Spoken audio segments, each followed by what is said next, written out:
मित्रांनो, तुमचं सर्वांचं स्वागत आहे यस अकॅडमीमध्ये. मी आज घेऊन आलेलो आहे पार्ट 2 सजीवांचे वर्गीकरण त्याच्याबद्दलचा, म्हणजेच वनस्पतींचे वर्गीकरण याच्याबद्दल आपण बोलणार आहोत. तर आज बघूया आपण यामध्ये आपण काय काय करणार आहोत. आज पुरं कव्हर करण्याचा प्रयत्न करा. चला लक्ष द्यावं. सजीवांचा अभ्यास करण्यासाठी रॉबर्ट विटॅकर ना, ध्यान ठेवा, रॉबर्ट विटॅकर काय हा जो सायंटिस्ट आहे त्यांनी 1969 मध्ये यांनी पंचसृष्टी पद्धतीचा वापर केला. काय असतं पंचसृष्टी हे पुढे जाऊन आपल्याला पुढच्या स्लाइडमध्ये कळून जाईल तुम्हाला की पंचसृष्टी पद्धती यांनी शोधली. त्यांनी सांगितली की असे आहे, असे डिवायडेड प्राणी एकच पूर्ण नाही आहे, त्याच्यामध्ये डिवायडेशन केलं आहे ना. त्यामध्ये कोणकोणतं, तर त्यामध्ये आहे मोनेरा, धनाडा, प्रोटिस्टा, वनस्पतीवर्गीय, कवक आणि प्राणीवर्गीय. या पंचसृष्टीचा त्यांनी अभ्यास केला. कोणी? रॉबर्ट विटॅकर यांनी. धनाटा कधी हा प्रश्न असतो 1969 मध्ये. धनाटा रॉबर्ट विटॅकर यांनी. क्लिअर आहे का सर्वांना? ओके चलो पहा, हे आहेत रॉबर्ट विटॅकर, रॉबर्ट हार्डिंग विटॅकर. सायंटिस्ट आहेत बघा. सायंटिस्ट खूप जबर काम करतात सर्व पुऱ्या मानवतेसाठी. तर यामध्ये बघा कोणकोणता पहिला जो आहे मोनेरा आहे. कोण आहे मोनेरा? बॅक्टेरिया ते दाखवतात ना बघा, मोनेरा दाखवला. मागच्या वर्षी तुम्हाला डिटेलमध्ये झालं, जस्ट नाही जरी झालं असेल तर तुम्ही माझा 8वीचा व्हिडिओ मी आता बनवून 1-2 दिवसात त्यामध्ये पूर्ण डिटेलमध्ये कव्हर करूया आपण. या व्हिडिओमध्ये मी जास्त नाही सांगणार, कारण मग हा व्हिडिओ खूप लांब होऊन जाईल. मेन जो मोठा होईल तो आपला दूर जाईल, बरोबर. मग याच्यासाठी मी एक स्पेशल व्हिडिओ बनवतो 8वीवर, तो बघू शकता तुम्ही. पहा प्रोटिस्टा मोनेरा आहे. त्याच्यानंतर पहा फर्स्ट पहिले मोनेरा आले पृथ्वीवर. नंतर हे उत्क्रांती सांगतात. लक्षात ठेवा, हे जे दाखवते नाही हे काय नुसती चार्ट नाही किंवा डायग्राम असं नाही दाखवला, उत्क्रांती दाखवली की उत्क्रांतीमध्ये कोणते प्राणी आले. तर सर्वात प्रथम मोनेरा आले, नंतर प्रोटिस्टा आले. बघा प्रोटिस्टा समजलं ना ह्याच्यात बघा, प्रोटिस्टा ते प्रोटिस्टा आले, प्रोटिस्टा उत्क्रांतीमध्ये. त्यानंतर बघा प्लांट दाखवलं, प्लांट आहे. नंतर ॲनिमल आहे ना. नंतर फंगी, बरोबर आहे का, म्हणजे कवक आहेत विघटन करणारे असे आहेत बघा. इकोलॉजिकल रोल पण आहे. हे जे पूर्ण सिस्टम बनवली हे रॉबर्ट विटॅकर यांनी बनवली. रॉबर्ट हार्डिंग विटॅकर म्हणजेच RH विटॅकर असं म्हणतात. चला पुढे जाऊया आपण. पहा आता बाय जे माहिती दिली होती तुम्हाला की सृष्टी वनस्पती, आता बघा डिटेलमध्ये आता मेन जो चॅप्टर आहे तो सुरू झालेला आहे. पहा सृष्टी वनस्पती मिस किंगडम प्लांटिया. याच्यामध्ये बघा एक शब्द अजून सांगतो तुम्हाला, हा जो ई लावलेला आहे बघा, कोणत्या पण याच्यामध्ये बायोलॉजीला ज्याला पण ई लागला तर समजून घ्यायचा शेवटी ई किंवा ई लागला दोन्हीपैकी एक ध्यानात ठेवा. तर त्याचा अर्थ असतो प्ल्युरल, म्हणजे अनेक वचन नाव असतं. काय असते? अनेक वचन. ध्यानात ठेवा काय असतो? अनेक वचनसाठी जो असतो ना हा लागलेला असतो बायोलॉजीमध्ये, ए आणि ई किंवा ई लागलेला असतो शेवटी. ध्यानात ठेवा. तर त्याचा अर्थ असतो अनेक वचन, बरोबर. प्लांट म्हणजे एक, प्लांटिया शब्द ई लागला ना त्याला असतो अनेक वचन, असा पॉईंट आहे. पहा काय सांगितलं की वनस्पती आपण नेमकं म्हणायचं कोणाला आहे की नाही, त्याची ओळख करून दिली की आपल्याला त्याच्याबद्दल. त्याबद्दल बघा आता काय सांगतात की पेशी भित्तिकायुक्त दृश्य केंद्रकी पेशी असणाऱ्या स्वयंपोषी सजीवांच्या समूहाला वनस्पती म्हणून ओळखले जाते. याच्यामध्ये बघा, या व्याख्येमध्ये पूर्ण कव्हर केलं त्यांनी. तर मला दाखवतो मी. हे बघा काय सांगितलं, पेशी भित्तिका असणाऱ्या आहे की नाही दृश्य केंद्रकी सजीव. बघा कोणता सजीव आहे? दृश्य केंद्रकी. असं उलटं जरी आलं तरी व्याख्या बरोबर आहे. बघा जो सजीव आहे त्याचा दृश्य केंद्रकी आहे आणि त्याला पेशी भित्तिका आहे, म्हणजे त्याला सेल वॉल आहे. आणि ते कसे आहेत? स्वयंपोषी आहेत. स्वयंपोषी काय आहेत ते पण ध्यानात ठेवा, कारण त्याच्यामध्ये राहते हरित लवके. ध्यानात ठेवा हरित लवके. त्यामुळे ते काय करतात? हरित लवक्यामुळे ते स्वतःचं अन्न स्वतः बनवतात. अशा समूहाला काय म्हणायचं? वनस्पती वर्गी, बरोबर आहे का. त्यांनी व्याख्या अशी पाठीमागून इकडून तिकडून दिली की पेशी भित्तिका असणाऱ्या दृश्य केंद्रकी सजीवांच्या स्वयंपोषी सजीवांच्या वर्गाला सजीव असे म्हणतात. तर आपण थोडंफार आपल्या पद्धतीने व्याख्या तयार केली तरी जमते एकदम, कारण बायोलॉजी अशीच राहते बघा. सायन्स म्हणजे तुम्ही काय करू शकता, स्वतःची व्याख्या तुम्ही स्वतः पण तयार करू शकता अशी. बघा कसं दाखवलं की पेशी भित्तिकायुक्त दृश्य केंद्रकी पेशी असणाऱ्या स्वयंपोषी सजीवांच्या समूहाला वनस्पती म्हणून ओळखले जाते. व्याख्या कळाली असं तुम्ही बनवू पण शकता स्वतःची स्वतः. असं नाही की हे सर फायनल आहे का, नाही तुम्ही स्वतः बनवू शकता, काय प्रॉब्लेम नाही. पहा त्याच्यानंतर पहा वनस्पती व हरितद्रव्याच्या साह्याने प्रकाश संश्लेषण करीत असल्याने स्वयंपोषी झालेले आहेत. आणि कारण काय सांगितलं मी तुम्हाला आताच की त्यांच्यामध्ये जो आहे पेशीभित्तिका आहेत, ओके, काय प्रॉब्लेम नाही. पण त्याच्यामध्ये काय असते, हरित लवके असतात, त्याच्याद्वारे प्रकाश संश्लेषण करतात. म्हणजे काय, हा समजा सूर्य आहे, बरोबर आहे, सूर्याचे थ्रू काय येतात, एक किरण येतात, आणि हे त्यांचे समजा एक वनस्पती आहे कोणती तरी, आणि हे त्याची पानं आहेत समजा, बरोबर आहे. या पानावर ग्रीन कलरचे जे दिसते ना आपल्याला फ्रिक्वेन्सी कलर जो असतो ते हरित लवकामुळे असतो, त्याला कलर आलेला, बरोबर आहे का. तर या एरियामध्ये जे समजा प्रकाश किरणाचं काय केलं, त्यांचा वापर करून स्वतःसाठी अन्न बनवलं आहे ना, आणि त्याचं रूपांतर फळामध्ये होते मग, आणि ते फळ आपण काय करतो, वापर करत असतो. वनस्पती वापरतात, ते प्रिझर्व करून ठेवतात त्यांच्या पुढच्या याच्यासाठी, बरोबर आहे. तर ध्यानात ठेवा की वनस्पती हरित द्रव्यांच्या साह्याने, हे महत्त्वाचे हरितद्रव्य, बरोबर आहे ना, याच्या साह्याने प्रकाश संश्लेषण करीत असतात. म्हणजे सूर्यप्रकाशाचा वापर करून स्वतः अन्न बनवतात. तर असल्याने ते कसे आहेत, स्वयंपोषी आहेत, आहे ना, ॲटोट्रॉफ्स म्हणतात त्याला. क्लिअर आहे का. पुढे काय सांगतात मग, वनस्पती सृष्टीमध्ये असलेले सजीव हे काय सांगतात, वनस्पती सृष्टीमध्ये असलेले सजीव हे इतर सर्व सजीवांसाठी अन्नाचे प्रमुख स्रोत आहेत. अन्नाचे प्रमुख स्रोत का, डायरेक्टली किंवा इनडायरेक्टली आपण वनस्पतीवर डिपेंड आहोत, बरोबर आहे की नाही. म्हणजे आपण अन्न खातो किंवा काही जण म्हणतील सर आम्ही नाही अन्न खातो, आम्ही तर नॉनव्हेज खातो, तरी सुद्धा तुम्ही डायरेक्टली किंवा इनडायरेक्टली त्याच्यावर डिपेंड आहात, बरोबर आहे ना. जसं की समजा गवत आलं वनस्पतीचं, शेळीनं खाल्लं किंवा कोणी पण XYZ जे शाकाहारी प्राणी त्यांना खाल्लं, शाकाहारीला समजा मांसाहारी, तुम्ही म्हणशाल सर सिंह तर हा आहे ना मांसाहारी आहे, तो कसा वनस्पतीवर डिपेंड आहे. तर अशा पद्धतीने पहा, जर वनस्पतीच जर नसतील तरी हरिण जो असतो ना, हरिण समजा दुसरे शाकाहारी प्राणी आहेत ते काय खातील, आणि तेच जर खायला नसतील ते मांसाहारी काय प्राणी खाणार. तर डायरेक्टली किंवा इनडायरेक्टली आपण कसं राहतो, वनस्पतीवर डिपेंड राहतो, म्हणून ते अन्नाचे प्रमुख स्रोत आहेत. क्लिअर आहे का इथपर्यंत सर्वांना, ओके.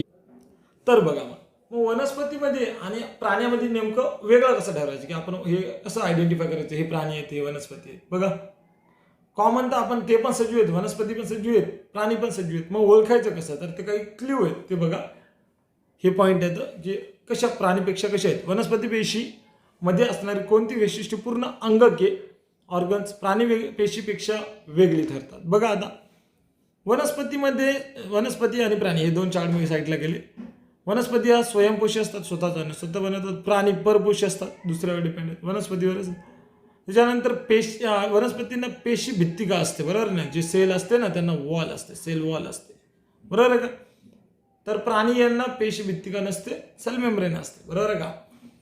त्यानंतर पण हरित लवके असतात त्यांच्याकडे वनस्पतीकडे, म्हणून तर ते स्वयंपोषी आहेत ना, आणि प्राण्यामध्ये हरित लवके नसतात. असा फरक आहे बघ वनस्पती आणि प्राणी जे सेल आहेत त्यांच्यामध्ये, बरोबर आहे. ओके, पुढच्या स्लाइडवर जाऊया आपण. यामध्ये पहा वनस्पती शास्त्रज्ञ एचर नाव आहे, पहा एचर नाव आहे त्यांचं. यांनी 1883 मध्ये वनस्पती सृष्टीचे 2 उपसृष्टीमध्ये वर्गीकरण केले. त्यामध्ये कोणकोणत्या अबीजपत्री आणि बीजपत्री काय असतात बघा. तर वनस्पती ज्या आहेत ना याच्यामध्ये 2 भागामध्ये डिवाइड केले यांनी एचरनी 1883 मध्ये. एक आहे अबीजपत्री आणि दुसरं कोण आहे बीजपत्री. त्यांना तर अबीजपत्रीमध्ये काय की या वनस्पतीच्या शरीरातील प्रजनन संस्था जी असते की नाही अप्रकट असते. अप्रकट म्हणजे न दिसणारी, बरोबर आहे, त्यांना अबीजपत्री म्हणतात. जसं की क्रिप्टोगॅम्स, काय शब्द वापरला, क्रिप्टो आहे की नाही. क्रिप्टो मीन्स हिडन, हिडन म्हणजे लपलेली, असा इंग्लिशमधला शब्द हिडन. क्रिप्टो मीन्स हिडन, बरोबर आहे की नाही.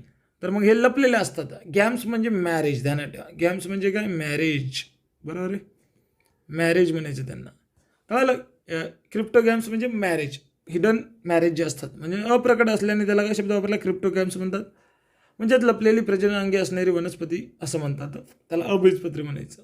आणि बीजपत्रीमध्ये की ज्या वनस्पतीमध्ये प्रजननासाठी विशिष्ट ऊती असून त्या बिया निर्माण करतात. काय तयार करतात रे, बिया निर्माण करतात, आहे की नाही. तर त्या वनस्पतींना बीजपत्री असे म्हणतात. त्याला म्हणतात फेनेरोगॅम्स, बरोबर आहे की नाही. फेनेरोगॅम्स म्हणतात. गॅम्स म्हणजे मॅरेज, फेनेरो मीन्स फनल, फनल, बरोबर आहे का. असा एक शब्द फनल असतो असं, आणि त्याच्यामध्ये बिया असतात अशा पद्धतीच्या, त्याला फेनेरोगॅम्स म्हणतात. क्लिअर आहे का इथपर्यंत. तर आता याच्यामध्ये पाहणार आहे उपसृष्टी व बीजपत्री वनस्पतीमध्ये पाहणार आहे आपण, बरोबर आहे. तर यामध्ये बघा क्रिप्टोगॅम्स शब्द वापरलेले. क्रिप्टोगॅम्स लपलेली प्रजननांगी असलेली वनस्पती, बरोबर आहे की नाही. त्यामध्ये आता कोण कोण येते ते बघा. त्यांना थॅलोफायटा थायलोफायटा, ब्रायोफायटा, टेरिडोफायटा 3 विभागात डिवाईड झाले. उपसृष्टी किती विभागामध्ये डिवाईड झाली? 3. A, B, C म्हणजे विभाग पहिला, दुसरा आणि तिसरा. त्यामध्ये थायलोफायटा, थायलॉकॉइड शब्द येतोय मला, sorry. Thallophyta, bryophyta, pteridophyta. TB आहे की नाही? TBT. Thallophyta, bryophyta, pteridophyta. त्यांना डिव्हिजन ओके. पहा, शरीरातील प्रजनन संस्था अप्रगट असल्याने त्यांना अबीजपत्रे वनस्पती म्हणजे क्रिप्टोगॅम्स म्हणजे लपलेली प्रजनांगी असलेली वनस्पती असे म्हणतात. पहा, स्पायरोगायराची तुमच्या पुढे फोटो आहे. द यस अकॅडमीला तुम्ही लाईक करा, शेअर करा, सबस्क्राईब करा. Like, share and subscribe. Okay, पुढचा पॉईंट बघू. चला मग विभाग पहिला पाहूया. थायलोफायटा. थायलोफायटा काय असते? यामध्ये बघा आपल्या ज्या पुस्तकातले आहेत त्या नाव ध्यानात ठेवा. ते येतात उल्वा आहे, कारा आहे, काय याला चरा आपण शब्द वापरतात. असं चरा आपण म्हणू शकता, पण कारा म्हणतो आपण. त्यानंतर बा स्पायरोगायरा आहे, जे आता जस्ट वर पाहिले आपण. त्यामध्ये बघ स्पायरोगायरा पेशी भित्तिका बघा, पेशी भित्तिका दिसतात नाही, सेल वॉल आहेत बघा, शेवटी आहेत सेल वॉल. त्यानंतर त्याच्यामध्ये केंद्रक आहे, या एरियामध्ये जो दाखवलेला आहे. त्याच्यानंतर आपल्याला आकृतीमध्ये दाखवावं लागते. पायरेनॉइड आहे, त्याच्यामधले जे आहेत ना पायरोनाइड्स. हे आकृती काढा बरोबर, हे पेपरमध्ये येऊ शकते. स्पायरोगायराची ध्यानात ठेवा. बघा विभाग थायलोफायटा, फर्स्ट विभाग आहे थायलोफायटा, त्याच्याबद्दलच बघूया. हे कशात असतात? प्रामुख्याने पाण्यात आढळतात. ध्यानात ठेवा, पाण्यात. हे पॉईंट काढलेले आहेत मी, ध्यानात ठेवा. पाण्यामध्ये असतात, ते जमिनीवर नाही भेटणार. काही वनस्पती गोड्या पाण्यात असतात, तर काही खारट पाण्यात असतात, खाऱ्या पाण्यात असतात, आहे की नाही? आता म्हणजे गोड्या पाण्यात कोणत्या? म्हणजे जे नदी आहे, नाली आहे, तलाव आहेत. नालीमधलं तर पाणी करून नसते म्हणा, ते जे आहेत ना त्याला बोलायचं गोडे पाणी. आणि जे खारट असते म्हणजे समुद्रामधलं जे असते त्याला बोलायचं खारट पाणी, बरोबर आहे की नाही? तर या वनस्पतीची शरीर जे असते प्रामुख्याने मऊ असते, त्याला सॉफ्ट असते आणि तंतुमय असते. जसं की समजा तुम्ही बघितलं एखादी नाली आहे, त्याच्यामध्ये पण भेटते, असं नाही की हे भेटत नाही. त्याला जर वर केलं तर शेवाळ पाहिलं असेल ना, तर तंतुरूप असते बा, तंतू आणि असतं की नाही, असे एकदम असे तंतू असतात, बरोबर की नाही? तर याच्यानंतर त्यानंतर बघा, तर या वनस्पतींना मूळ, खोड, पाने, फुले असे विशिष्ट अवयव नसतात. शब्द वापरला थायलोफायटा. क्लिअर आहे का? फायटा मीन्स वनस्पती म्हणतात ना, थायलस मीन्स थॅलसवानी असे तंतू असतात ना, त्याला बोलतात. तर हे असतात, हे नसतात, अवयव नसतात. बघा काय काय नसते? मूळ नसते, खोड नसते, पान पण नसते, फुल पण नसते, काहीच नसते. जे अवयव आहे त्याच्यात तरी सुद्धा हे वनस्पती आहेत, आहे की नाही? किती मजेशीर आहेत. आणि हे कसे आहेत? स्वयंपोषित, म्हणजे स्वतःचं अन्न स्वतः बनवतात, बरोबर आहे? पुढे बघा, मूळ, खोड, पान, फुले असे विशिष्ट अवयव नसणाऱ्या, तसेच हरितद्रव्यामुळे स्वयंपोषी, त्यांच्यामध्ये विशिष्ट अवयव कोणता आहे? हरितद्रव्य बघा असल्यामुळे स्वयंपोषी असणाऱ्या वनस्पतीच्या या गटाला शेवाळ असे म्हणतात. शेवाळ, अलगी शब्द वापरला, ई लागला बा, अनेक वचन, बरोबर आहे की नाही? एक असं तर अलगा शब्द वापरतात. वर्गीकरणाचा नेमका आधार काय, की आपण कशाद्वारे आपण वनस्पतीला वेगळं करायचं आहे ना. वनस्पती आहे तर मग त्याचं पार्ट कसे पाडायचे त्याच्यावर सांगितलेलं आहे. त्यामध्ये कोणकोणते क्रायटेरिया वापरलेत बघा. तर सगळ्यात पहिला, अवयव आहेत की नाहीत वनस्पतींना, अवयव आहेत की नाहीत. आता वनस्पतींचे अवयव कोणते? हातपाय, तोंड असं नाही, मूळ, खोड, पान, फूल आहे ना, हे पॉईंट आहेत की नाहीत ते बघायचं पहिले. तर आहेत की नाहीत, आहेत की नाहीत याच्याबद्दल असतो. त्यानंतर पाणी व अन्न, बरोबर आहे, यांचे वहन करण्यासाठी स्वतंत्र ऊती संस्था आहे की नाही याच्याबद्दल सांगितलं. म्हणजे पाणी नेण्यासाठी एक मार्ग किंवा अन्न नेण्यासाठी मार्ग आहे ना, फ्लोएम आणि झायलम हे आहेत की नाहीत, हे प्रेझेंट आहेत की नाही त्याच्याबद्दल सांगितलेलं आहे. त्यानंतर वनस्पतीमध्ये बिया धारण करण्याची क्षमता आहे की नाही, म्हणजे ते त्याच्यामध्ये बिया येतात की नाही त्या वनस्पतीमध्ये. तर वनस्पतीमध्ये बिया धारण करण्याची क्षमता आहे की नाही, त्यांना बिया येतात की नाही, आहे ना, सरळ सरळ या भाषेमध्ये. आणि पहा तिसरा पॉईंट काय आहे, तर वनस्पतीमध्ये बिया धारण करण्याची क्षमता आहे की नाही, आणि असली तर त्या बियांवर फळाचे आवरण आहे की नाही. म्हणजे जर समजा अशा बिया आल्या त्याच्यावर असं आवरण आहे की नाही त्याच्याबद्दल सांगितलं, बरोबर आहे. याचा पण आहे की नाही, असेल तर अलग नाव येईल, नसेल तर अलग नाव येईल. असेल तर अँजिओस्पर्म म्हणायचं, नसेल तर काय म्हणायचं त्याला? जिम्नोस्पर्म म्हणायचं. समजलं ना? तर असे नाव आहेत. त्याच्यानंतर बघा, बियामधील बीजपत्रांच्या संख्येवरून वनस्पतीचे गट वेगळे केले जातात. बीजपत्र म्हणजे काय? जसं की चिंचोका आहे, काय तर चिंचोकामध्ये काय करतात, समजा चिंचोक किंवा आंबा आहे त्याच्या जर बिया बघितल्या आपण, अशा 2 भाग होतात अलग अलग आहे ना, वेगवेगळे हे होतात. आणि ते जर ज्वारी बाजरी जर बघितलं तर त्याचे एकच राहतो, त्याला 2 भागात डिवाईड नाही करू शकत ना. तसंच किंवा अजून म्हणू शकता शेंगदाणे पाहिले असतील ना, शेंगदाण्याचे 2 भाग करू शकतो, 1 2, त्याला म्हणायचं द्विबीजपत्री. आणि एक बीजपत्री म्हणजे जर समजा तुम्हाला जर मी गहू दिला किंवा बाजरी दिली ज्वारी दिली, त्याला म्हणलं 2 भागात डिवाईड करा, तर करू शकत नाही आपण आहे ना. तर त्याला बोलायचं द्विबीजपत्री. ते म्हणजे सर आपण घ्यायचा आणि कट मारायचा, तसा नाही, आपोआप इनबिल्ट, जसं की आपण शेंगदाण्यामध्ये असतो तो भाग. शेंगदाणे हे द्विबीजपत्र देतात आणि एक बीजपत्री म्हणजे एकच, बरोबर आहे ना. त्यानंतर बघा वनस्पती वर्गीकरणाच्या उच्च स्तरामध्ये जे वरचे आहेत म्हणजे कोणते, अँजिओस्पर्म आणि जिम्नोस्पर्म, यामध्ये फुलं आणि फळं किंवा बिया येणे किंवा न येणे यावरून बीजपत्री आणि अबीजपत्री असे भाग पडतात, बरोबर. बरं, त्यांच्यामध्ये येतात फळं फुलं बिया तर ते बीजपत्रीमध्ये, आणि ज्याला येत नाहीत त्याला अबीजपत्री म्हणायचं. पुढं काय सांगतात की बीजे जे असतात ना, बीज म्हणजे बी, फळाच्या आवरणात असणे किंवा नसणे यावरून आवृत्तबीजी, त्याला काय म्हणायचं आवृत्तबीजी, आणि अनावृत्तबीजी म्हणजे जिम्नोस्पर्म अँजिओस्पर्म, बरोबर आहे. ज्याच्यावर आवरण आहे बियावर त्याला म्हणायचं आवरण आहे, त्याला आवृत्तबीजी, नाही आहे बियावर आवरण त्याला म्हणायचं अनावृत्तबीजी. आहेच. आणि शेवाळामध्ये खूप विविधता आढळते, खूप म्हणजे खूप अलग अलग प्रकारचे शेवाळ आहेत, आपण खातो पण, काही याच्यामध्ये मसाल्यामध्ये पण वापरतात. त्यानंतर बघा हे कसे असतात, एकपेशीय असतात, बहुपेशीय, अतिसूक्ष्म, तर काही ठळक व मोठ्या आकाराची शेवाळे आढळतात, बरोबर. उदाहरणार्थ स्पायरोगॅरा, युलोथ्रिक्स, उल्वा, सर्गॅझम असे आहेत. त्यानंतर बघा 2 पॉईंट, आता मी हा एक कन्सेप्ट आहे. आता दुसरा मूळ, खोड, पाने, फुले असे विशिष्ट अवयव नसणाऱ्या व हरितद्रव्य नसणाऱ्या विविध प्रकारच्या किण्व व बुरशीच्या स्वतंत्रपणे समावेश होतो, त्यांना कवके म्हणजेच फंगी असे म्हणतात. सेम टू सेम व्याख्या, फक्त काय नाही यांच्याकडं हरितद्रव्य नाही, आणि हरितद्रव्य नसल्यामुळे ते परपोषी झाले, दुसऱ्यावर डिपेंड राहिले. क्लिअर आहे का. त्यांना मूळ, खोड म्हणजे त्यांना सेल वॉल असते, त्यांना वनस्पतीसारखंच राहते, शेवाळासारखंच राहते, पण त्यांच्याकडे फक्त एकच विशिष्ट भाग नसतो, तो म्हणजे काय नसतं, हरितद्रव्य नसते. हरितद्रव्य, बरोबर की नाही, हरित लवके म्हणा, ते जर नाही म्हणून ती एक परपोषी झाली आहे की नाही. तर किण्व शब्द आहे, त्यांनाच बुरशी म्हणतो आपण, फंगीमध्ये म्हणतात फंगी किंवा फंजाय शब्द वापरतात. हे डोळ्यापुढे आकृती आहे तुमच्या फंगीची, हे दिसतं नाही तर पूर्ण, पहिला दुसरा तिसरा आहे ना. कवकेची व्याख्या काय दिलेली आहे, फंगी की हरितद्रव्य नसलेल्या विविध प्रकारच्या किण्व व बुरशीचा स्वतंत्रपणे समावेश होतो व त्यास कवके असे म्हणतात. कवके म्हणजेच फंगी असे म्हणतात. क्लिअर आहे इथपर्यंत बाळो सर्वांनी. पुढचा पॉईंट आहे ब्रायोफायटा. ब्रायोफायटामध्ये hornworts, liverworts, mosses, हे आकृती आहेत तुमच्या डोळ्यापुढं, पूर्णचे पूर्ण ब्रायोफायटा आहे.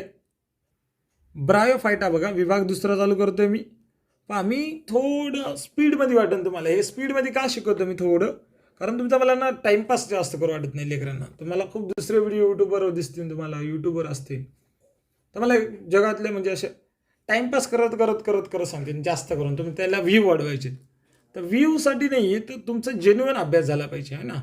त्यामुळं नुसतं असं गोड गोड बोलून फायदा नसतो ना, कारण जो आहे अभ्यास तो अभ्यास झाला पाहिजे, बरोबर आहे. जे महत्त्वाचं आहे ते तर माहिती सांगतोच मी, असं नाही की नाही सांगणार. तसं लाईव्ह पण येणार आहे मी, तुमच्या फेस टू फेस तुम्हाला दिसेल की नेमकी एक्झॅक्टली आहेत कसे, बरोबर. चला मग हे कसे असतात ब्रायोफायटा, तर हे ओलसर मातीत येतात. ओली माती राहते की नाही. आता बघा हे उत्क्रांती शिकले, पहिले समुद्रात आणि पाण्यात होते. सगळ्यात पहिले तर समुद्रात होते, समुद्रातून कुठे गेले, पाण्यात गेले, गोड्या पाण्यात, खाऱ्या पाण्यातून गोड्या पाण्यात गेले. गोड्या पाण्यातून त्याला कळालं की यार खूपच कॉम्पिटिशन झाले, आता ते जमिनीवर आले. जमिनीवर आलेत पण ते कोणत्या मातीत आले, ओलसर, जिथं माती पाणी आहे त्या एरियामध्ये, बरोबर की नाही. तर हा ध्यानात ठेवा, हा पॉईंट आहे की ओलसर मातीत वाढतात. त्याच्यानंतर प्रजननासाठी मात्र त्यांना पाण्याची गरज असते. ओल्या मातीत येतात पण प्रजनन जर करायचं असेल तर त्याला डबल पाण्यात जावं लागते, बरोबर. हा भाग बघा, हा प्रजनन उत्क्रांती दाखवली तुम्हाला की कसे आलेत प्राणी असे. वनस्पती कशा पद्धतीनं आपल्या जमिनीवर यायलेत, पसरायलेत ते कसे बघा आता, बरोबर आहे. म्हणजे त्यांना जर असं म्हणलं ओलसर माती पण पाहिजे आणि पाणी पाहिजे, तर मग कोणत्या एरियामध्ये राहतील, नदीचे पात्र आहेत की नाही, नदीचे पात्र किंवा समुद्राच्या किनारी त्या ठिकाणी वाढू शकतात. म्हणून तुम्हाला हे पुरेच्या पुरे ब्रायोफायटा तुम्हाला त्या कोपऱ्यामध्ये तिथं दिसते, समजलं का. दूर जाऊ शकतात का मग ते घर सोडून, त्यांचं पाणी नाही, बरोबर की नाही. बघा हा उत्क्रांती सांगायला तुम्हाला त्यानंतर बा वनस्पती सृष्टीचे हे उभयचर आहेत, मीन्स ॲम्फिबियन्स आहेत. म्हणजे काय, पाण्यात पण राहू पाण्यात पण आहेत आणि जमिनीवर पण आहेत, बरोबर आहे की नाही. ॲम्फिबियन्स म्हणजे वाढायसाठी त्यांना जमिनीवर वाढतात ते ओल्या मातीत, पण त्याला प्रजनन करायचे असेल तर पाण्याची आवश्यकता असते, म्हणून त्यांना ॲम्फिबियन शब्द वापरला. क्लिअर आहे इथपर्यंत. पुढे बघा, वनस्पतीचे निम्नस्तरीय असतात. वनस्पती हे निम्नस्तरीय असतात. हे जे आहेत ना ब्रायोफायटा, ओके. बहुपेशी असतात, बहुपेशी आहेत. स्वयंपोषी पण असतात, म्हणजे स्वतःचं अन्न स्वतः बनवतात. त्यांच्या म्हणजे प्रजनन हे बीजाणू निर्मितीने होते. बीजाणू निर्मिती म्हणजे बिया जास्त, बिया सोडून द्या, बी बी बी बारीक बारीक बीजाणू असतात. बीजाणू, आणि मी दाखवतो तुम्हाला पुढच्या स्लाईडमध्ये. याच्यामध्ये बीजाणू निर्मिती होते. याची रचना चपटी रिबीन सारखी असते. रिबीन माहिती आहे ना, तुम्ही डोक्याला लावतात, मुली लावतात शाळेमध्ये. रिबीन सारखी लांब असते. या वनस्पतींना पाने नसतात, तर पानासारख्या रचना असतात. धनाढ्य, पानं नाही येते यांना, पण पानासारख्या रचना असतात. म्हणजे बघा, पहिले तर काहीच नव्हतं, पान फूल काहीच नव्हतं. आता पानासारखा आकार तयार व्हायला त्यांच्यामध्ये हे उत्क्रांती सांगतात बाळव तुम्हाला, की कशा पद्धतीने वनस्पतीची डेव्हलपमेंट झाली.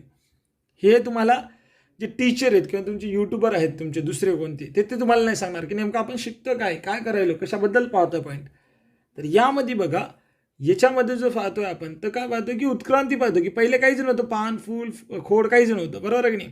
पण आता पानासारख्या रचना तयार व्हायला आता, बरोबर आहे की नाही. तो महत्त्वाचा पॉईंट आहे. बघा, या वनस्पतींना कोणामध्ये, ब्रायोफायटामध्ये या वनस्पतींना पाने नसतात, पण पानासारखा आकार रचना असतात, बरोबर की नाही. पुढे काय सांगतात बघा, या वनस्पतींना खरी मुळे नसतात. जसं की आता पाहतोय ना आपण, ती मुळे नसतात, तर मुळाऐवजी मुळासारखे अवयव म्हणजेच मुलाभ हे असतात. म्हणजे मुळे तर नसतात, पण मुळे येण्याची सुरुवात व्हायली, कळते, तर त्याला शब्द काय वापरला, मुलाभ. ध्यानात ठेवा, आहे की नाही. तर असा खेळ आहे बघा, बरोबर आहे. तर हे उत्क्रांती शिकवायला तुम्हाला, बघा कसं डेव्हलप व्हायला स्वतःमध्ये त्यांना जे आवश्यक आहे. हे मुलाब का तयार व्हायले तरी, बरोबर प्रश्न पडायला पाहिजे की यार सर मुळं नाही येत का नाही येत. कारण इकडं पहिले का मुळं नव्हते, कारण ते ना पाण्यामध्ये काय मुळाची तेवढी आवश्यकता लागत नव्हती, बरोबर आहे. पण ज्यावेळेस ते जमिनीमध्ये आले, त्यांना होल्ड करायचे, पाणी घ्यायचे, जमिनीतून पाणी काढायचे. 24 तास पाणी राहू शकत नाही, पाणी कुठं राहते, जमिनीच्या खाली राहते. त्यासाठी काहीतरी एक ऑर्गन पाहिजे की नाही, मग तो तयार झाला मुलाभ. ध्यानात ठेवा, बरोबर आहे की नाही. जास्त डेव्हलप नाही झाला, कारण पाणी लगेच लागायचं. शेवटचं नदीच्या साईड पात्रामधलं पाणी जे असतं की नाही, त्याच्यात लगेच पाणी लागतं त्यांना, आहे ना. त्यामुळं मुळाऐवजी काय तयार केलं त्यांनी, मुलाभ तयार केला, बरोबर आहे की नाही. त्यानंतर या वनस्पतींना खोड नसतात. खोड का नसते, कारण जास्त हाईट नाही आहे त्यांची, हाईट खूप छोटी छोटी वनस्पती आहेत त्यामुळं खोड नाही आहे, बरोबर आहे. त्यानंतर पाणी व अन्न वहनासाठी विशिष्ट ऊती नसतात. एकाच याच्यामध्ये सगळं काम होत राहते, बरोबर आहे. कारण त्यांची डेव्हलपमेंट नाही झाली जास्त, उत्क्रांती नाही आहे. उत्क्रांतीचा दुसरा तो स्टेप आहे, थायलोफायटा, ब्रायोफायटा. हे तुम्हाला पुढच्या याच्यामध्ये दिसेल, जसं की एन्जिओस्पर्म, जिम्नोस्पर्म, याच्यामध्ये हे सगळं भेटेल तुम्हाला. पुढं पहा, उदाहरणार्थ कोणकोणते दिले, मॉस, फनारिया शब्द वापरला, मार्केन्शिया, अँथोसिरॉस आणि रिक्सिया हे नाव आहेत, बरोबर आहे. पहा तुमच्या पुढे ब्रायोफायटाची आकृती आहे. फनारिया, मर्केन्शिया, अँथोसिरॉस. याच्यामध्ये बघा, हे मुळं दिसायलेत ना, मुळासारखे छोटे छोटे छोटे भाग आहेत बघा. मुळं नाही आहेत, पण मुळासारखं आहेत. मुलाब शब्द वापरला, बरोबर आहे. हे पानं नाही आहेत, हे पानासारखा भाग आहे. धनड्डा, पानासारखा भाग आहे, पानासारखा भाग. त्यानंतर वृंत. वृंत म्हणजे काय, दांडा असतो की नाही, दांडा, त्याला म्हणतात वृंत. आणि संपुटिका, धनड्डा वरचा भाग. आकृती चांगली काढून घ्या, पूर्णच्या पूर्ण आकृती येते राहते पेपरमध्ये, तुम्हाला माहीत पण असली पाहिजे. हे सेम टू सेम नीटमध्ये पण पेपरमध्ये आकृती येतात. ही जी आकृती आहे मर्केन्शिया जी आहे बघा, मर्केन्शिया, ह्याच्यात मुलाब आहे, ती पानासारखा भाग आहे, पानासारखा. त्याच्यानंतर वृंत आहे आणि संपुटिकावरचा जो हा भाग दिसतो की नाही, ही संपुटिका. सेम टू सेम असं वाटते, संपुटिका संपुटिका संपुटिका. अँथोसिरॉसिस याच्या पानासारखा भाग, मुलाब बारीक बारीक, यांनी नाव नाही दिलं पण आहेत. त्यानंतर संपुटिका आहे या वरच्या एरियामध्ये. तर असे पुरेच्या पुरे ब्रायोफायटा वनस्पती आकृती आहेत बघा. आकृतीला काढून घ्या, आकृत्या चांगल्या पद्धतीनं. आणि ओके, इथपर्यंत सर्वांना कळालं. आता पाहिजे टेरिडोफायटाबद्दल बघूया आपण. ते म्हणजे सर सुरुवात पे म्हणायला पाहिजे, पेरिडोफायटा, तर नाही, हा सायलेंट पी आहे, धनडा. टेरिडोफायटा म्हणताना टेरिडोफायटा म्हणतात, पण लिहिताना पीने सुरू होतो, धनडा. पी सायलेंट आहे, बरोबर आहे. तर या गटातील जे वनस्पती आहेत त्यांना काय असते, आता बघा हा पुढं त्याचं डेव्हलप व्हायला, हे पहिले कसे होते एकदम थायलोफायटामध्ये काहीच नव्हतं, मूळ खोड पान फुल काहीच नव्हतं, बरोबर आहे की नाही. ब्रायोफायटामध्ये त्याच्यासारखा मूळ खोड पान फुल नाही आहे, पण त्याच्यासारखं म्हणजे डेव्हलपमेंट बनायला आहे की नाही, पाण्यामधून जमिनीवर आलेत ना, त्यामुळे त्यांच्यामध्ये मुळासारखा भाग आला, त्याला मुलाब शब्द वापरला, आणि पाण्यासारखा होता, पानासारखे भाग तयार झाले, बरोबर आहे. टेरिडोफायटामध्ये बघा आता काय सांगितलं, मूळ खोड पान फुले असे सुस्पष्ट अवयव म्हणजे आपण बघू शकतो हे असतात, म्हणजे त्यांच्यामध्ये तयार झाली. उत्क्रांतीमध्ये बघा स्वतःने डेव्हलप केलं, वनस्पतीने स्वतःला उत्क्रांत केलं आहे ना इव्होल्युशनमध्ये, आणि त्याला कळालं की यार हा जमिनीवर जर राहायचं आपल्याला तर मग पानं फुलं मुळं खोड पाणी फुलं हे सगळं पाहिजे आहे ना. मग त्यामध्ये बघा तयार झाले, काय काय तयार झालं, मूळ खोड पान, ह्याना डा काय बोलते, अजून फुलाबद्दल नाही बोलते, फळाबद्दल नाही बोलते, ते पुढे जाऊन बोलणार आपण. या तीनच गोष्टी काय झाल्या, तयार झाल्या, बरोबर आहे. त्यानंतर अजून काय सांगतात, पाणी व अन्नासाठी म्हणजे अन्न घेऊन जाण्यासाठी आणि पाणी घेऊन जाण्यासाठी स्वतंत्र वृत्ती असतात, त्यांना स्वतंत्र वृत्ती असतात याच्यासाठी, अन्नासाठी आणि पाण्यासाठी, बरोबर. त्यानंतर वनस्पतीमध्ये सुस्पष्ट असे संवहनी संस्था असते, संवहनी, बरोबर आहे, वॅस्क्युलर सिस्टम म्हणतात त्याला. तर ही संस्था असते वहन करण्यासाठी, बरोबर आहे, जसं की आपल्यामध्ये पंपिंग करायला हार्ट असते की तसं. त्यानंतर फुले आणि फळे येत नाहीत यांना, बरोबर आहे, ज्यांना येतं ते अलग पुढचा स्टेप आहे, आपण बघणार जिम्नोस्पर्म आणि एन्जिओस्पर्म बद्दलचं. तर यांना हे 2 पॉईंट नाही आहेत, हे उत्क्रांती, बघा किती जबरदस्त पॉईंट सांगितले उत्क्रांतीबद्दल. त्यांच्या पानांच्या मागील बाजूस तयार होणाऱ्या बीजाणूद्वारे प्रजनन करतात. हे असं पान राहते, हे असं, त्याच्यानंतर हे फ्रंट्स भाग आहे, त्याच्या पाठीमागच्या भागाला असं पुंज राहतं, पुंज म्हणजे असं गुच्छ असल्यासारखं असतं, छोटे बारीक बारीक बारीक बारीक बारीक बारीक बारीक बारीक असं दाखवतो तुम्हाला, असे बीजाणू निर्मिती होते. पानाच्या पाठीमागे आकृती आहे माझ्याकडे. त्यानंतर पहा, हे जे अलैंगिक प्रजनन हे बीजाणू निर्मितीद्वारे होते. कशाद्वारे होते, अलैंगिक प्रजनन करतात बीजाणूद्वारे. आणि लैंगिक प्रजनन जे आहे ना हे युग्मक निर्मितीद्वारे होते. ध्यानात ठेवा, युग्मक निर्मिती म्हणजे गॅमेट, म्हणजे मेल गॅमेट फिमेल गॅमेट हे दोघं जण मिळाले, युग्मक निर्मिती झाली. क्लिअर आहे का, गॅमेट म्हणायचे त्यांना. उदाहरणार्थ फर्न्स, नेफ्रोलेपिस, नेचे वनस्पती, मॉर्सेलिया, टेरिस, अँटीअँटम, हे ॲक्विसेटम, सिलेजिनेटा, लायकोपोडियम असे नाव आहेत बघा. पुरे नाव पाठ करूया आपण पुन्हा, याला रट्टा मारून पाठ करा, नाही तर मी तुम्हाला ट्रिक देतो पुन्हा पुढच्या एखाद्या व्हिडिओमध्ये, शॉर्ट व्हिडिओमध्ये त्याबद्दलच. हे बघा वनस्पती दाखवले, टेरिडोफायटा तुमच्या डोळ्यापुढे आहे आकृतीत. हे बघा, हे पाण्याच्या पाठीमागं दिसलं का, पुंज पाहिले असते खूप वेळेस तुम्ही, हे पुंज पहा, हे असे बारीक बारीक बारीक बारीक बारीक पुरेच्या पुरे बीजाणू आहेत एका पाण्याच्या पाठीमागच्या एरियामध्ये. त्याच्यानंतर पहा नेचे वनस्पती आहेत बघा, मुळं दिसले का तुम्हाला इथं, मुळे आहेत, पाने पण आहेत, हे पानं दिसायलेत ना, पर्णिका मीन्स पानं, सरळ सरळ पानं म्हणू शकतो आपण त्याला, हे पानं आहेत, पानासारखा भाग नाही, हे पानच आहेत पुरेच्या पुरे. लायकोपोडियम नाव दिलं, नेचे वनस्पती लायकोपोडियम, हे येतं पहा, हे लायकोपोडियम आहे, आणि हा सेलेजिनेला आहे. याच्यात आकृतीमध्ये पुस्तकात आहेत 6.3 मध्ये बघू शकता, हे पुरेच्या पुरे. पहा जरा डोके चालवा, थायलोफायटा, ब्रायोफायटा, टेरिडोफायटा जे आहेत ना अबीज वनस्पती, याला बिया नाही आल्या अजून पण आहे ना. तर या तिन्ही गटातील वनस्पती शरीर रचनेमध्ये फरक असेल तर त्याच्यातील समानता कोणती, रचनेमध्ये जर समानता काय आहे त्याच्यात बघा, सिमिलॅरिटी काय. या तिन्ही गटांचे जे प्रजनन आहे हे बीजाणूद्वारे होते. कशाद्वारे होते, बीजाणू, हे सिमिलॅरिटी आहे. तर प्रजनन संस्था काय अशी अप्रकट आहे, क्रिप्टोगॅम्स आहेत ना पुरेच्या पुरे, हे क्रिप्टोगॅम्स आहेत आताच पहिला पण. आणि अप्रकट प्रजनन संस्था हे त्याच्यातील समानता आहे, त्याच्यामध्ये काय समानता कोणती, अप्रकट प्रजनन संस्था, म्हणून त्याला क्रिप्टोगॅम्समध्ये टाकून दिला. कळालं हे तिघाबद्दलचं समानता. आता बा बीज, पहिलं आताच बघितलं आपण बीजपत्री वनस्पती, आता पाहायचं बीजपत्री वनस्पती फेनेरोगॅम्स बद्दल आहे की नाही. फेनेरोगॅम्स बघा काय सांगतात की ज्या वनस्पतीमध्ये प्रजननासाठी विशिष्ट ऊती असून त्या बिया निर्माण करतात, विशिष्ट ऊती आहे स्पेशल, आणि ते तयार काय करतात, बिया निर्माण करतात. धनडा वनस्पतीमध्ये इतके वेळ आपण बघितलं आहे ना, थायलोफायटा पहिलं, ब्रायोफायटा, टेरिडोफायटा, यामध्ये वनस्पतीला पहिलं काहीच नव्हतं, नंतर थोडं पाण्यासारखा मुळासारखा भाग आला, नंतर मुळं तयार झाले, स्पष्टपणे दिसायला येतं, पानं ऊती तयार झाले आहे ना. आता बघा याच्यासाठी एक विशिष्ट ऊती आहेत की ज्या आहे ना पुढं पुढं चालले आहेत, एक दूर दूर चालले आहेत ना पाण्यापासून, अलग पॉईंटला चालले आहेत. मग चालले तर मग काय त्याच्यामध्ये बिया निर्माण व्हायला येतात, कारण त्यांना का लागायला ते, कारण हे उत्क्रांतीमध्ये त्यांना जर टिकून राहायचं असेल तर त्यांना बिया लागतील. पहा, ज्या वनस्पतीमध्ये प्रजननासाठी विशिष्ट ऊती असून त्या बिया निर्माण करतात त्या वनस्पतींना बीजपत्री असे म्हणतात. नावच व्याख्या आहे सोपी. त्यानंतर पहा, प्रजनन प्रक्रियेनंतर बिया तयार होतात, त्यामध्ये भ्रूण व अन्नसाठा असतो. भ्रूण व अन्नसाठा कसा? तर सर भ्रूण आणि अन्नसाठा तर आम्ही कधी बघितला नाही. मी आकृती काढून दाखवतो, जस्ट लक्ष ठेवा. हा शेंगदाणा तुम्ही सर्वांनी पाहिलं असेल, शेंगदाणा तर कंपल्सरीच पाहिलं असेल, किंवा जो वटाण्याचं झाड आहे, सॉरी वटाणा आहे, किंवा अजून काय म्हणतो आपण त्याला, हरभरा पाहिला असेल. तर हरभऱ्याचे एकदम तुम्ही जर बघितलं किंवा शेंगदाणा पाहिला, शेंगदाणा सोपा जरा आहे ना, त्यामध्ये असं छोटे एकदम बारीकच्या बारीक असं असते बघा. तुम्ही शेंगदाणे घरी असं बघा शकता. येलो कलरमध्ये दाखवतोय मी. तर हा जो येलो कलरचा भाग दिसतोय का तुम्हाला, हा या एरियामध्ये, तर तो असतो भ्रूण. भ्रूण मीन्स एम्ब्रियो काय. आणि याच्या वरचा भाग जो रेड रेषा मारतो का मी, हा जे दाखवलं ना, हे अन्न आहे त्याच्यासाठी, आहे की नाही, अन्न साठ आहे, की ज्यावेळेस हे वाढन ना, हे जे हे भ्रूण वाढेल का येलो कलरमधला, तर हा जर वाढन ज्यावेळेस मोठं होईल, झाड बनेन त्याचं, हा मी याला अंडर गोल करतो बघा.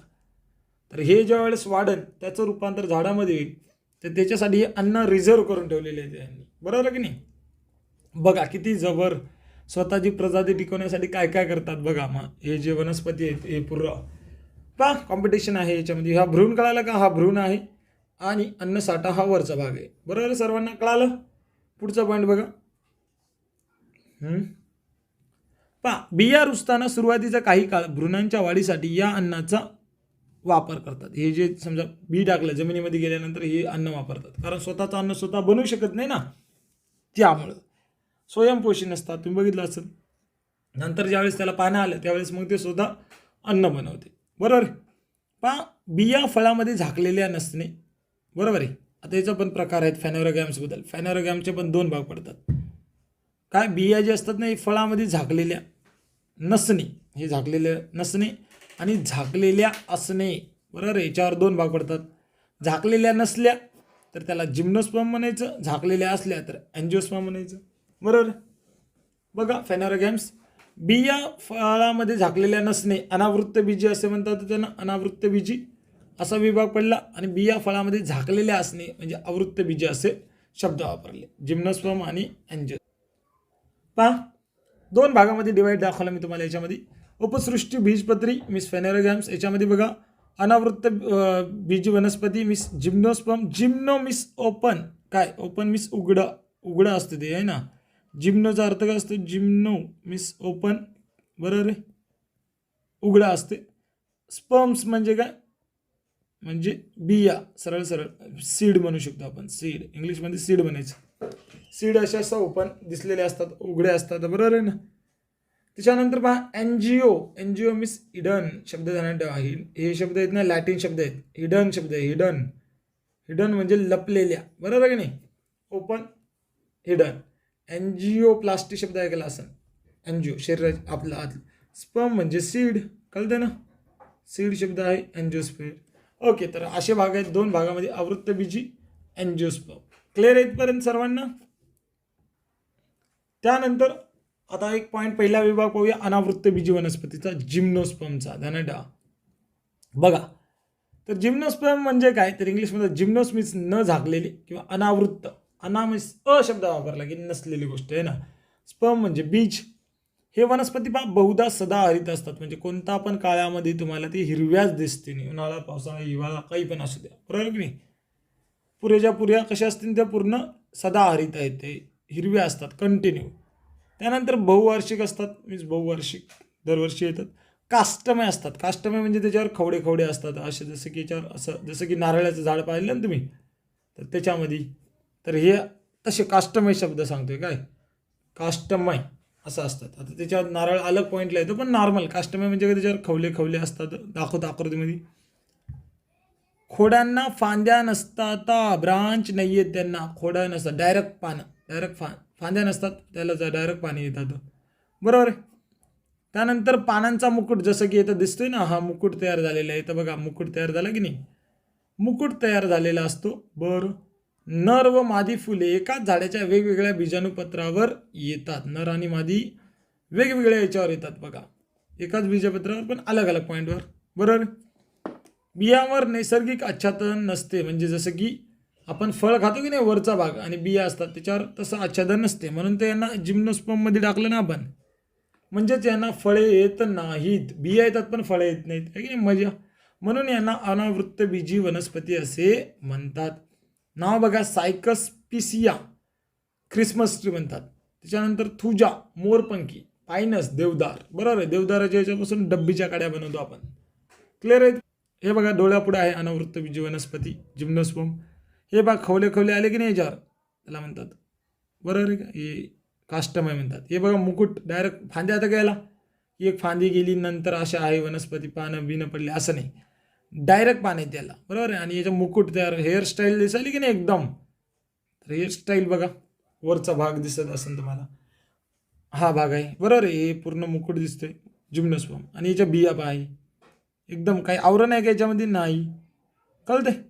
हा एरिया दिसतोय ना, म्हणून याला जिम्नोस्पर्म म्हणतात, अनावृत्तबीजी वनस्पती. हे पाहिलं असेल तुम्ही, बघू शकता. पुढचा पॉईंट पाहायचं आहे, अँजिओस्पर्म इस आवृत्तबीजी. थोडं फास्ट घेतोय, नंतर हळूहळू घेऊया आपण, काय प्रॉब्लेम नाही. जरा बघा, जर वाटलं तर स्पीडमध्ये मला कमेंट बॉक्समध्ये सांगा की सर स्पीड फास्ट होते किंवा स्लो आहे किंवा बरी आहे, बरोबर आहे ना. बघा, आवृत्तबीजी वनस्पती मिस अँजिओस्पर्मबद्दल सांगितलं. आता सांगितलं बा की अँजिओ मिस कवर आहे ना, काहीतरी आवरण आहे, म्हणजे आहे ना, हिडन लपलेले आहेत त्या. स्पर्म म्हणजे बिया आहे ना, सीड्स म्हणू शकतो आपण, बरोबर की नाही. तर असा भाग आहे बा. तर या वनस्पतींना येणारी फुले, आता यांना या वनस्पतीला फुले कंपल्सरी येणार आहेत, आणि फुलं आलं म्हणजे त्याच्यावर कवर पण येणार आहे, बिया पण येणार आहेत, समजलं ना. पहा, या वनस्पतींना येणारी फुले हे त्यांचे प्रजननाचे अवयव आहेत. सगळ्यात महत्त्वाचं, फूल हे प्रजननाचं अवयव आहे. फुलांचे रूपांतर कशात होते रे, फळात होते, है ना. आणि फळाच्या आत बिया येतात घरांडा, म्हणून तो शब्द वापरला अँजिओस्पर्म. त्यानंतर बियांवर आवरण असते, हे बिया आहेत समजा, आणि त्यावर एक आवरण असते, बरोबर आहे. टरबूज आहे, आंबा आहे, हे सगळे अँजिओस्पर्म आहेत. ज्यांच्या बियांचे सहज दोन भाग सुट्टे होतात त्यांना द्विबीजपत्री, जसे की आंब्याचे दोन भाग डिवाइड होतात, असे भाग दिसतात ना, शेंगदाणा आहे ते दोन भागामध्ये डिवाइड होतात, त्यांना द्विबीजपत्री वनस्पती म्हणतात. आणि ज्या बियांचे दोन भाग समान होत नाहीत त्यांना एक बीज वनस्पती म्हणतात. अँजिओस्पर्ममध्ये पण दोन भाग पडतात, लक्ष द्या. अँजिओमध्ये एक बीजपत्री आणि द्विबीजपत्री, क्लिअर आहे का बोललो. तर असा भाग आहे बघा, एक भाग ज्याच्या एकच भाग होतो, जसं की ज्वारी बाजरी हे आहेत, आणि दोन भाग होऊ शकतात त्याच्यामध्ये, मग फुलं येतात, दोन्ही आवरण पण आहे, ते भाग आहेत. बघू आपण, चला पुढचा पॉईंट बघू. बघा, अँजिओस्पर्ममध्ये द्विबीजपत्री वनस्पती आणि एक बीजपत्री वनस्पती कोणत्या असतात ते बघा. तर बिया कशा असतात, दोन बीजपत्री, दोन भाग होतात त्यांचे असे. एक बीजपत्री एकच असतो. त्याच्यानंतर ज्यांचे मूळ जर बघितलं तुम्ही काढून, जर असं जमिनीतून उपटून बघा, त्याला बघितलं तर एकदम ठळक दिसते, सोड मूळ असते, सोड मूळ, जसं की आंब्यात झाड बघितलं असेल तुम्ही. तर हे जमीन आहे, जमिनीच्या खालच्या पॉईंटला बघा, तुम्हाला दाखवतो मी, रेड कलरनं दाखवतो. हे बघा, असं एक खोड असतं बघा, मूळ सोड मूळ म्हणतात मेन, आणि नंतर बारीक बारीक अशा हे असतात. तर हे प्राथमिक सोट मूळ असते, बरोबर आहे, हे मेन. आणि त्याच्यानंतर हे कसे असतात, तंतुमुळे असतात. तंतुमुळे कसे असतात ते दाखवतो इकडे बघ, असे, जसं की गवत उपटून काढा तुम्ही, गवत किंवा ज्वारी बाजरी हे जर काढलं जमिनीतून हे करून, तर तुम्हाला असे तंतू दिसतील, एकच दिसणार नाही. हे जसं की आंब्याच्या झाडाला बघा, असं जे असतात ना आंब्याचं झाड, आणि हे समजा गवत उपटून जर पाहिलं तर हे पाहू शकता तुम्ही, बरोबर. मी तुम्हाला दाखवतो लाईव्ह, तंतुमुळे असतात. खोड बघा, याचं जर खोड बघितलं तुम्ही आंब्याच्या, याचं मजबूत असते, कठीण खोड असते, आहे ना. वटवृक्ष शब्द किंवा आंबा म्हणा, सोपं तुम्हाला म्हणजे कळून, वटवृक्षाचं तुम्ही लहानपणी बघत नाही, एकदम मजबूत असते, है ना. आंब्याचा आहे, आंबा पण येतो याच्यामध्ये. त्याच्यानंतर याचं जर बघितलं, पोकळ असते. पोकळ म्हणजे काय, काही जे पोकळा बांबू पाहिला असेल, बांबू पाहिलं ना, पोकळ म्हणजे आतली बाजू एकदम पूर्ण ढिल्ली. आभासी असते, केळी माहिती आहे ना तुम्हाला, केळीचं झाड एक काढलं की दुसरी लेअर निघते. आभासी म्हणजे ते खोड नसते, पण असं वाटतं की खोड आहे, चकतीसारखं. कांदा पाहिला असेल, कांदा, हे जे कांदा आहे की नाही, पुराच्या पुढं खोड आहे बघा, ध्यानात द्या. कांदा काय तुम्हाला मूळ वाटते का, नाही, कांद्याच्या एकदम पाठीमागं मूळ असतात खाली, आणि हे जे दिसतं का, आतला जो भाग दिसायला का, तर हे खोड आहे. आणि हे खोड कसं आहे, चकतीसारखं आहे, आणि एक एक चकती बनू एक पूर्ण असा बल्क बनला, गोल आणि कांदा वापरला आपण. समजलं का? तर असं आहे. त्यानंतर पानं बघा, पाने कशी असतात? जाळीदार शिलाविन्यास असतात.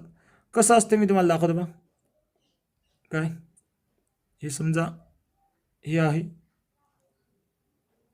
याच्यावर बघा एक जाळीदार विन्यास आहे, एकामेकाला असे डिवाइड होत राहतात, आहे की नाही? पानं पाहिले असतील शिलाविन्यास आणि समांतर शिलाविन्यास. जसं की तुम्हाला पॉईंटला दाखवतो, जरा रब करू द्यायतलं. कोणता पॉईंट कसं असतं ते समजून घ्या, कन्सेप्ट समजून घ्या. समजा तुम्ही जर पानं पाहिले कशाचे, आपले केळीचे पानं पहा किंवा नॉर्मल कशाच्याकडे ज्वारी बाजरी, तर याचं कसं राहते एकदम स्ट्रेट लाईनी असतात पहा त्याच्यावर, अशा पाहिल्या असतील ना. तर हा राहतो, याला बोलायचं स्ट्रेट पॅरलल म्हणू शकतो, समांतर शिलाविन्यास सरळ असतात. आणि हे कसे असतात? एकदम अशा जाळीदार असतात, आहे की नाही? क्लिअर आहे? त्यानंतर बघा फूल कसं असते, हे फूल ध्यानात ठेवा. फूल जर बघितलं आपण 4 किंवा 5 भागांचे फूल असते. 4 किंवा 5 भागाचे फूल म्हणजे कसं? या एरियामध्ये दाखवतो तुम्हाला डबल. बघा हे समजा फूल आहे, 1 2 3 4 असं राहते किंवा 5 याचं राहते, 1 2 3 4 आणि 5 असं राहते, बरोबर? द्विबीजपत्रीमध्ये फुलावरून ओळखू शकतो आपण त्याला, डायरेक्ट उपटून काढायची पण गरज नाही. आणि दुसरा पॉईंट बघा, एक बीजपत्रीमध्ये काय असते ते बघा. देखो क्या ये वीड आहे बघा, 3 किंवा 3च्या पट्टीत असते. 3 किंवा 3च्या पट्टीत म्हणजे कसं? जसं की समजा हे फुल आहे, 1 2 3 असं राहते, किंवा 3च्या पट्टीत. 3च्या पट्टीत म्हणजे कसं? 3 1 2 3 4 5 6 असं, किंवा 9 ती कळते म्हणजे 3 किंवा 3च्या पट्टीत 3 6 9 12 अशा फुलं राहतात, म्हणजे पाकळ्या असतात. समजलं बाळाहो सर्वांना? अशा पद्धतीनं बघा हा पूर्णच्या पूर्ण चॅप्टर तुमचा संपलेला आहे. एकदम फास्ट घेतलं मी, थोडं फास्ट घेतलं, मला वाटते पर्सनली. तुम्हाला काय वाटतं तुम्ही कमेंट बॉक्समध्ये मला शेअर करू शकता.